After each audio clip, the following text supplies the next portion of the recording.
সে যখন বাপের বাড়ি যেত সবাই বুঝত মেয়ে আপনজনদের কাছে গিয়েছে, কিন্তু রাতে তার ফোন অন্য কারো নামে উজ্জ্বল হতো। স্বামীকে বলতো নেটওয়ার্ক ছিল না, কিন্তু পুরনো প্রেমিককে বলতো তোমার আওয়াজ শুনে শান্তি পাই। সে নিজের ছবি পাঠাতো আর বলতো ডিলিট করে দিও, কিন্তু ফেরেশতারা ডিলিট করেন না। স্বামী তার ওপর ভরসা করতে থাকলো, নিজের ইজ্জত, নিজের নাম, নিজের জীবন তার হাতে তুলে দিল। আর সে প্রতিটি মেসেজের সাথে নিজের নিকাহকে অল্প অল্প করে ভাঙতে থাকলো। সে বলতো স্রেফ কথাই তো বলছি, কিন্তু প্রতিটি হারাম শব্দ আল্লাহর কাছে লেখা হচ্ছিল। একদিন যখন কিয়ামতে আমলনামা খুলে রাখা হবে, তখন ওই হিডেন চ্যাটগুলো সামনে চলে আসবে।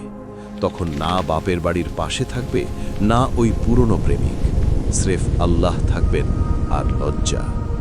স্বামীকে ধোঁকা দেওয়া সহজ, কিন্তু আল্লাহর কাছ থেকে পালানো অসম্ভব। এখনও সময় আছে।